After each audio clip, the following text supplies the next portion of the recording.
우리 사회 신분에 대해서 말할 때 이런 이야기들을 하곤 합니다. 흙수저다, 나는 금수저다. 여러분 들어보셨죠? 나는 여기 앉아 계신 분들이 그래도 민망하지만 저는 금수저입니다. 한번 손 들어보세요. 네. 그거 말고 우리가 사회에서 말하는 그 금수저. 여러분 금수저세요? 흙수저세요? 중간. 중간 한 은수저쯤 되겠네요. 네. 우리 금수저는 금수저를 물고 태어났다라는 의미로서 좋은 환경과 좋은 여건, 좋은 조건을 가지고 태어났다는 뜻입니다. 그리고 흙수저는 부모의 능력이나 형편이 넉넉지 못해서 경제적 도움을 받지 못한 사람을 가리키는 이야기가 되었습니다. 금수저는 대부분 자신의 능력보다는 부모의 배경, 부모의 능력, 그래서 힘들지 않게 사회적 지위를 누리게 되고 그리고 사회적 위치에 도달하게 되는, 그래서 자신의 능력보다는 부모의 능력으로 살아가는 사람들, 그렇게 흔히 사용합니다. 그러다 보니까 이 금수저는 다 그런 건 아니지만 사람들의 어려움이나 고통에 쉽게 공감하지 못하는 성향이 있죠. 본인이 고생을 하지 않았기 때문에, 어렵고 힘들 때마다 부모가 그 문제를 해결해 주었기 때문에 아마 그렇게 홀로 서거나 자립심을 갖고 하는 훈련이 부재했을 겁니다. 그래서 사람들이 그럴 때 금수저 아니야? 이렇게 이야기하곤 하죠. 오늘 본문에 보니까요, 이 금수저 청년이 한 사람이 등장을 합니다. 우리 13절을 한번 볼까요? 우리 본문 13절을 같이 한번 보도록 하겠습니다. 자, 같이 한번 읽어볼까요? 13절 시작. 바울과 및 동행하는 사람들이 바보에서 배 타고 밤빌리아에 있는 보가에 이르니 요한은 그들에서 떠나 예루살렘으로 돌아가고, 여기에 13절이요, 요한이 등장하죠. 이 요한이 소위 말하는, 아마 지금 우리의 표현으로 하면 금수저쯤 되는 청년이었습니다. 이 구브로 섬에, 키프로스라고 하는 이 구브로 섬의 서쪽에 바로 바보에서 놀라운 경험을 바울은 하게 되죠. 안디옥에서 주님의 명령에 따라 바나바와 함께 선교 여행의 길에 올랐습니다. 그리고 첫 지역인 바나바의 고향 구브로에 도착을 하죠. 그리고 이 살라미에서, 바로 구브로의 가장 동쪽에 있었던 살라미에서 유대인 회당을 찾아 복음을 전하게 되고, 계속해서 길을 걸어서 끝에 있는, 반대편에 있는 바보에까지 이르게 됩니다. 그동안 자신들이 예수 그리스도의 복음을 전할 때 사람들이 하나님 앞에 돌아오는 사실들을 목격하게 되었습니다. 바울이 그토록 원하던 복음을 사람들에게 전하게 되었던 겁니다. 첫 도착지인 구브로 섬의 살라미에서 바보에 이르기까지 몸소 체험하며 하나님의 능력을 체험하면서 이제 구브로 섬을 향해서 갈 때, 바보로 갈 때에 구브로 섬을 통치하고 있던 로마의 총독이 자신들을 만나길 원한다는 소식을 듣게 되고 흥분하게 됩니다. 정말로 로마의 총독에게 복음을 전할 절호의 기회를 얻게 되었던 겁니다. 이제 총독을 만나러 가는 길에 엘루마라고 하는 제법 신통력이 있어 보였던, 그래서 총독의 신임을 받고 있던 한 점쟁이를 만나게 하나님이 하십니다. 이미 그가 바에스라고 자칭을 했던 자죠. 이 점쟁이 거짓 선지자는 바나바와 바울이 하나님의 영에 붙들린 사람인 걸 알았어요. 그렇기 때문에 이 바나바와 바울이 총독을 만나는 것을 극도로 꺼리게 되어서 총독에게 미리 달려가 아마 사전 작업을 하게 되죠.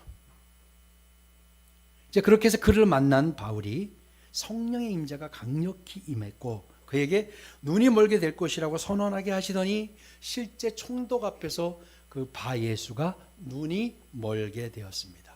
그리고 그 현장을 로마 총독이 보고 바로 주님께 돌아오고 말씀을 듣게 되었다고 성경이 이야기하고 있습니다. 바울 자신이 하나님의 부르심을 받아 전도자가 되었지만 이와 같은 기적은 아마 그가 보지 못했을 겁니다. 그런데 이것을 바보에서 자신을 통해서 하나님께서 이 기적을 나타내신 것에 대해서 감사하지 않을 수 없었습니다.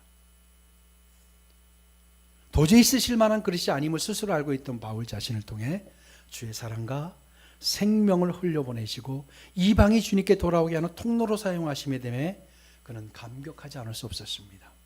그래서 바울은 놀라운 경험을 하면서 자신이 하나님 앞에서 작아지면 작아질수록 하나님의 영이신 성령님께서 그의 삶 속에서 더 크게 역사하심을 체험하게 되었습니다.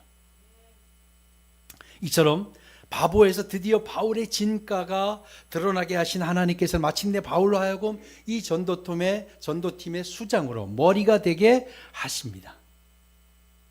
그렇게 전도팀의 리더가 된 바울은 바나바와 요한과 함께 구브로의 바보에서 배를 타고 밤빌리아 버가라는 곳으로 향합니다. 이 밤빌리아는 현재 터키 남쪽 지중해에 연한 지방을 말합니다. 이곳에 도착하자마자 복음을 전하는가 싶더니 이 바울이 또 오늘 성경이 밝히고 있는 대로 더 나아가 14절을 보여주세요. 14절 같이 읽습니다. 그들은 버가에서 더 나아가 비시디아 안디옥에 이르러 안식일에 회당에 들어가 앉으니라. 아멘. 이 버가는요, 지중해로 둘러싸인 이 소아시아라고, 당시의 소아시아라고 하면 이 지금의 바로 터키를 바로 이야기합니다. 터키 지역을. 그 소아시아 남부 해안 지방으로 지중해 연안으로부터 약 12km 떨어진 곳이 버가입니다. 바울 일행은 이 바보에서 이 밤빌리아까지 온 게 얼마냐면 약 서쪽으로 280km나 떨어져 있는 곳을 항해했습니다. 그리고 아탈리아라는 곳에 사도행 14장에 보면 아탈리아라는 곳에 처음에 도착을 합니다. 거기서 약 20km를 걸어서 버가라는 곳에 도착을 하게 되었던 겁니다. 그리고 버가에서 또 복음을 전하고 어디로 나가게 되냐면 약 거기서 200km나 떨어진 비시디아 안디옥으로 나아갔다고 오늘 성경이 이야기하고 있습니다. 그런데 이 비시디아 안디옥을 가려면 버가에서 거리도 거리지만 큰 산맥, 타우루스라고 하는 큰 산맥을 넘어야 했습니다. 그런데 이때 요한이 갑자기 돌아갑니다. 요한이 바울과 바나바의 수행원으로 함께 있었는데 여기서 갑자기 돌아가는 일이 발생을 합니다.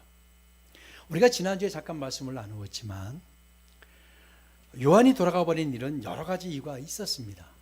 어떤 건지 정확히 모릅니다. 그런데 아마 혹시 지금까지는 이 요한이, 마가라는 요한이 누구냐면 바나바의 사촌 동생입니다. 그래서 주님의 역사에 고무된 바울로 인해서 이제 전도의 방향이나 강도가 달라지기 시작했습니다. 이 바울이 더 그냥 강력하게 일하기 시작해서 정말 그렇게 더 도전적으로 아마 나아갔을 겁니다. 우리가 알고 있듯이 바울은 건강이 좋지 않은 사람이죠. 그에게 질병이 있던 사람이에요. 그래서 풍토병에 쉽게 걸렸었습니다. 바울이 풍토병에 걸리면서까지 몸을 사리지 않는 그의 열정은 아마 요한이 버거웠을 겁니다. 온실에서 자란 요한으로서는 아마 그 일을 감당하는 것이 쉽지 않았음이 분명해 보입니다. 바보에서 일어난 일로 한껏 고무된 바울이 버가에서 복음을 전하더니 또 어디? 비시디아 안디옥까지 또 가겠다는 거였습니다. 근데 이때 요한이 돌아가는데 이게 바울에게 아주 큰 상처가 되었던 것 같아요. 큰 실망이 되었습니다. 다시 이야기하면 요한의 역할이 만만치 않았다는 거잖아요. 한 사람이 가서 외로워서 그랬을까요, 바울이? 근데 바울은 여기서 큰 실망을 하는 것 같습니다. 그래서 후에 바울이 다시 돌아온 요한을 다시 전도여행에 참여시키는 문제 때문에 바울과 바나바가 다투게 되죠. 그만큼 바울이 크게 실망을 했었던 것 같습니다. 이 바나바와 바울이 복음을 전하는 전도 여행에 애초부터 요한을 동행시킬 계획은 아니었습니다. 그런데 선교하는 길에 아마 도움이 많이 필요했기 때문에 수행원이 필요했고 그때 이 요한을 데리고 간 겁니다. 예루살렘에 있던 요한이 사실은 요한이 예루살렘에 있었어요. 그리고 요한은 마가라는, 여러분 아시죠? 마리아라는 초대교회 성도들이 모여서 기도하던 곳, 바로 그것을 내주었던 집이 바로 이 요한입니다. 요한의 어머니가 집을 공개하고 했던 집이에요.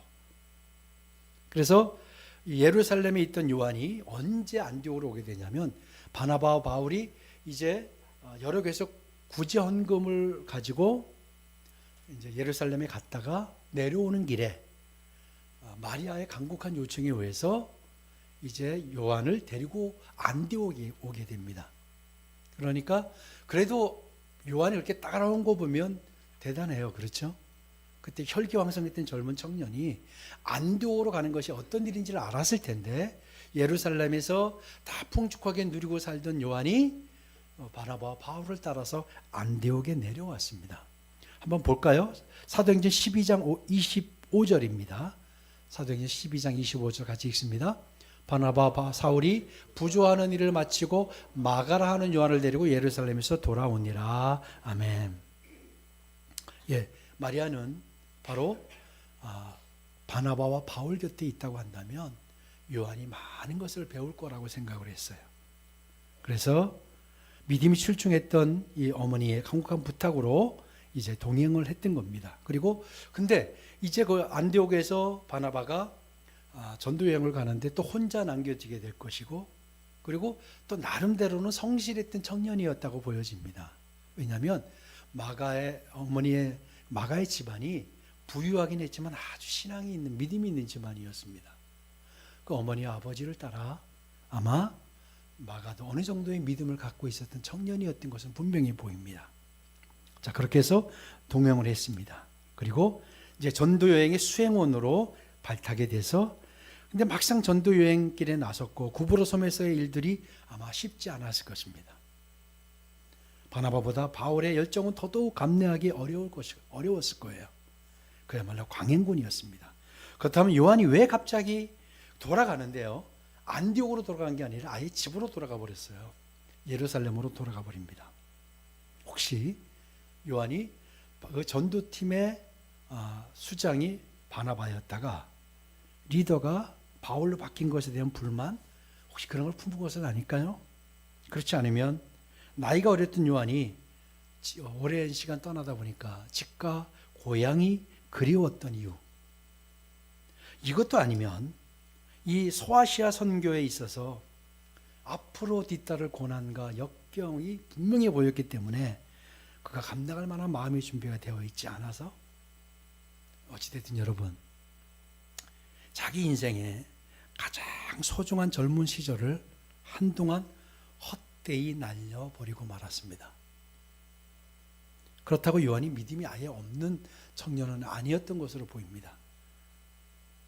그런데 요한이 그렇게 무책임하게 내팽개치고 무단을 했던 이유가 뭘까요? 이 지중해 연안에 있는 이 보가는요, 지형상 저지대입니다. 그래서 온갖 전염병이 만연하고 있었다고 합니다. 특히 말라리아의 기승이 심했기 때문에 아예 요한이, 온실 속에서 산 것 같은 요한이 아마 질에 겁을 먹었을 수도 있습니다. 어쨌든 그런 이유들이 있겠지만, 그래도 가장 그가 돌아간 가장 근본적인 이유에 우리가 접근하게 되는데요, 뭐냐면 보가에 도착하자마자 바로 이 고원지대에 있는 비시디아 안디옥으로 향하려고 했을 때 그가 돌아갔다라는 사실이에요. 이 큰 산맥을 넘어야 되는 걸 이 요한이 모를 리 없죠. 이곳은 항상 강도와 산적들이 아주 우글거리는 지역이 바로 그 산맥이었다고 합니다. 그리고 해발 2000m에 달하는 고봉들로 이루어져 있는 이 산맥은 길을 넘기가 아주 험했다고 합니다. 지금도 꽤 많은 차를 타고 가도 한 두세 시간 이상 걸린다고 합니다. 그러면 이 길이 얼마나 험했겠습니까? 요한으로서는 한 번도 경험하지 못했던 일이었습니다. 그래서 이 어마어마한 산맥의 위용 앞에서 넘을 자신도, 또 풍두병과 고향에 대한 향수도, 또 여러 가지 견디기 어려웠습니다. 그래서 안디옥으로 돌아간 게 아니라 아예 고향 집으로 다 내팽개치듯이 하고 돌아갔던 겁니다. 여러분 이해가 되지 않으세요? 한편으로는 이해가 되는 부분입니다. 중도하체에서 갈 수도 있습니다. 귀하게 자란 요한으로서는 이방인을 향해 복음을 전하는 거 본인의 사명이 아니었어요. 그냥 수행원으로 따라왔으니까 여러분 어느 정도 이해도 동정도 갑니다. 근데 여러분 우리는 중요한 한 가지를 놓쳐서는 안 됩니다. 중요한 한 가지를 알게 되는데요. 요한이 포기한 그 험한 길을 바울과 바나바는 포기하지 않고 끝까지 갔다는 겁니다. 요한은 포기했는데 바울과 바나바는 포기하지 않았어요. 당시 요한은 젊은 청년, 아마 모르긴 해도 20대, 많이 돼야 30대가 되었을 거예요.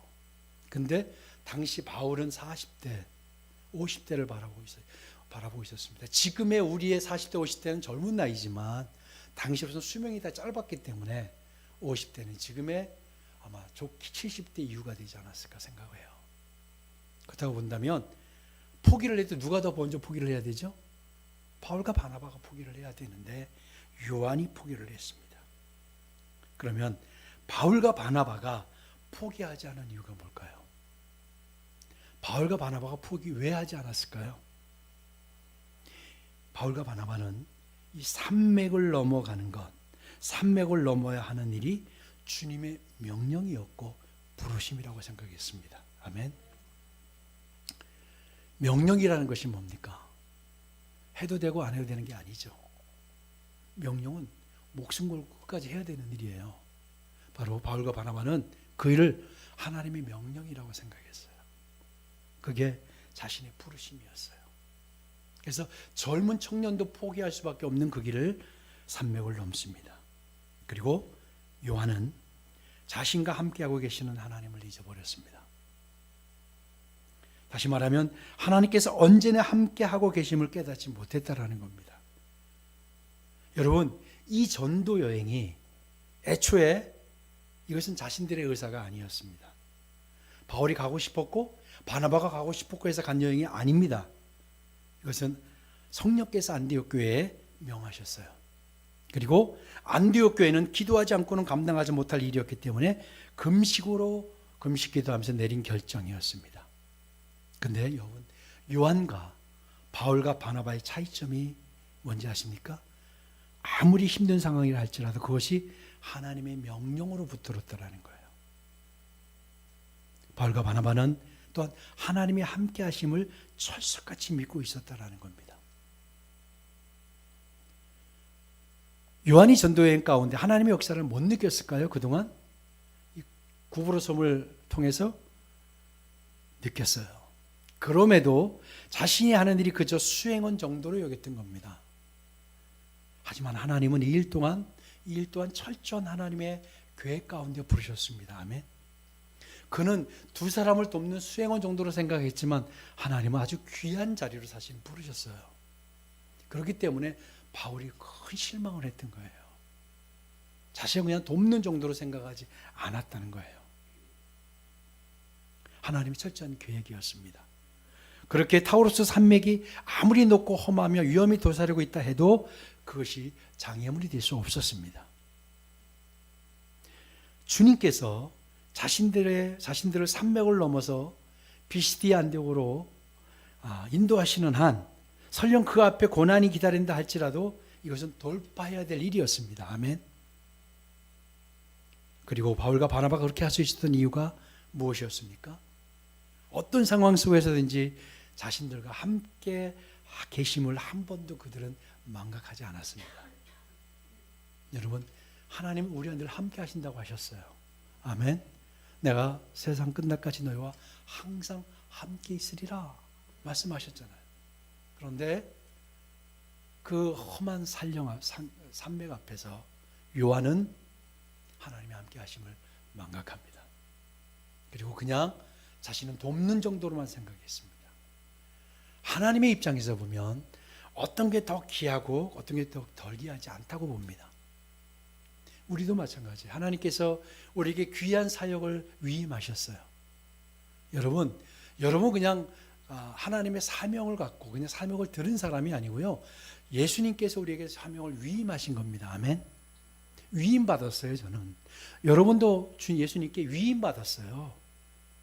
그런데 이 바울과 바나바는 그 위임받은 것을 명령이라고 여겼던 겁니다.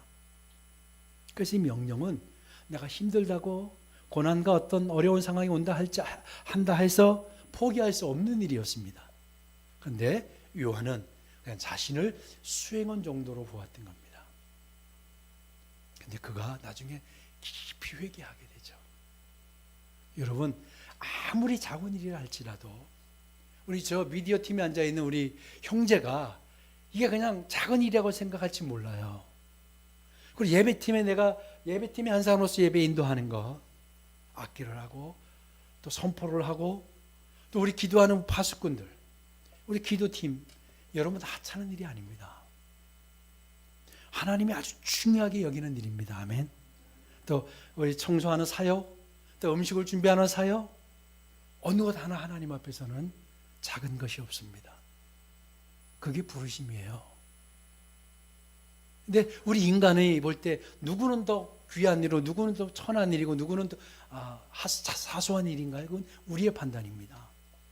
요한은 자신의 일을 그냥 돕는 정도로 알았어요. 그런 사람은 항상 이렇게 돌아갈 수 있어요. 근데 이게 사명이다. 하나님 나에게 주신 명령이다. 이것을 붙드는 사람은 아무리 작은 일로 보여도 그걸 그렇게 여기지 않습니다. 그런데 여러분, 그런 사람은 하나님의 신비로운 일들을 체험하지 못합니다. 그러나 어떤 경우에도 어떤 일도 하나님 명령으로 붙들고 정말 최선을 다해 달려가는 사람은 반드시 하나님의 함께 하심을 경험하게 하십니다. 그리고 하나님이 함께 하시는 흔적들이 그의 삶 가운데, 그의 인생 가운데 아주 넉넉하게 보여지게 됩니다. 여러분, 높은 언덕이 있어요. 근데 언덕 너머의 동네, 언덕 너머가 어떻게 되었을지 여러분 아무리 상상해도 몰라요. 올라가야 알잖아요. 올라가야 어떻게 생겼는지 뭐가 있는지 보이잖아요. 하나님의 신비를 우리는 다 경험하기를 원해요. 저도 그래요. 하나님의 신비로운 일들을 우리는 경험하기를 원해요. 그런데 아무나 경험하는 게 아닙니다. 언덕을 넘어가야 보이듯이 하나님이 맡기신 하나님의 원리는 뭐냐면, 하나님은요 그냥 우리를 구원하셨는데 물론 가장 큰 축복을 받았죠. 근데 우리에게 그냥 아무렇게나 복을 주시고 아무렇게나 우리를 열어가지 않으시더라고요. 하나님은 우리를 부르신 다음에 우리에게 명령하세요. 우리 일들을 맡기세요. 물론 처음에 아주 큰 일을, 우리가 생각할 때 큰 일이라고 생각하는 것들을 맡기는 사람도 있지만 아주 사소한 일을 맡기세요. 근데 그 일을 통과하지 않으면 경험하지 못하는 일들이 있어요. 그리고 하나님의 원리는 늘 그것을 통과해야만 하나님 그 다음 과정들을 여시고 그 다음 것들을 보게 하시더라고요. 여러분, 지금 여러분이 맡으신 사명들, 이런 것을 어떻게 생각하셔야 된다고요? 하나님의 명령이라고 생각하셔야 돼요. 이거 명령이었구나. 그럼 내가 대충 할 수 없는 거예요. 대충 하고 안 하는 건 우리는 모를 수 있어요. 근데 하나님은 아시죠. 요한은 그냥 수행원으로 따라갔다고 생각해서, 근데 하나님은 그렇지 않았어요. 너무나도 그것이 귀한 일이었기 때문에 바울이 너무 실망을 했던 거예요. 여러분, 한번 생각해 봅시다. 만약 바울과 바나바가 요한과 같이 험한 산맥을 앞에 두고 그 위용 앞에 눌려서 그 힘든 상황 때문에 거길 넘지 않았다고 한다면, 이 자리에서 오늘 우리가 예배하는 하나님의 백성이 되지 못할 수도 있습니다. 그리고 우리가 정말 주옥 같은 사도의 행전을 우리가 못 만났을 수도 있습니다. 우리가 원치 않는 상황이 벌어지면 여러분, 늘 타협하고 돌아가기만 한다면 살아계신 하나님의 생명을 알지 못합니다. 그리고 신비로운 축복도 다 우리가 누리지 못하게 됩니다. 여러분, 믿음이 뭔지 아십니까? 믿음은 어떤 상황 속에서든 하나님에 대해 깨어있는 것을 말합니다. 하나님에 대해 깨어있기를 축복합니다. 그리고 여러분, 하나님이 주시는 말씀들, 이렇게 나에게 들려오는 메시지를 통해서, 기도를 통해서, 성경을 읽다가 대화 가운데, 묵상 가운데 나에게 주시는 어떤 거룩한 소원들이 있죠. 거룩한 갈망들이 있어요. 그것을 하나님의 명령으로 여기느냐, 그냥 내가 지금 기분이 좋아서, 내가 업돼서 좀 내가 은혜를 받아서 하는 것으로 여기느냐, 그건 많은 차이가 있습니다. 어떤 일이든 하나님의 명령으로 삼으십시오. 그리고 그게 부르심이라고 삼으십시오. 그러면 그것을 감당하면 하나님은 다음 과정으로 인도하십니다. 그런데 그거 못하면 다 그 자리에서 맴도는 거예요. 그런 하나님 이만큼의 축복과 비밀을 예비하셨는데 늘 여기서만 머무니까 우리의 시야가 좁아지는 거예요. 이 과정을 통과해야만 그 다음 것들을 보게 하십니다. 여러분 다 그렇게 되길 주의 이름으로 축복합니다. 어떤 상황을 맞게 되더라도 이걸 부르심으로 알고 돌파하는 것, 이게 우리가 할 일입니다. 바울이 이렇게 고백을 했잖아요. 고린도전서 4장 1절 2절을 보겠습니다. 고린도전서 4장 1절 2절, 이것이 여러분 바울의 고백이 우리의 고백이 되길 주의 이름으로 축복합니다. 같이 한번 크게 한번 우리 읽겠습니다. 사람이 마땅히 우리를 그리스도의 일꾼이요 하나님의 비밀을 맡은 자로 여길지어다. 그리고 맡은 자들에게 구할 것은 충성이니라. 아멘. 뭐라고 그랬어요? 하나님의 비밀을 맡은 자예요. 여러분, 나에게 하나님이 사명을 주셨다고 한다는 것은 내가 하나님의 비밀을 위임받은 거예요. 그것도 맡은 자예요. 그래서 어떻게? 맡은 자들에게 구할 것은 충성이라고 했습니다. 포기가 아닙니다. 주저함이 아닙니다. 요한은 돌아갔지만 중요한 건 바울과 바나바는 그 산맥을 넘었습니다. 그리고 그것이 부르심이라고 생각했고, 그리고 복음을 전 세계로 가게 하셨습니다. 우리에게 맡기신 사명이 있습니다. 이제 여러분 다시 한번 결단하시면 좋겠어요. 그리고 이게 나의 명령이었구나. 그래, 누가 알아주지 않아도 감당하겠다. 내가 생명의 멸류관을 주리라고 말씀하셨잖아요. 여러분 다 생명의 멸류관을 얻기를 주의 이름으로 축복합니다. 예, 작은 일, 사명, 부르심으로 하시고 부르심에 서 있는 여러분 되시길 주의 이름으로 축복합니다.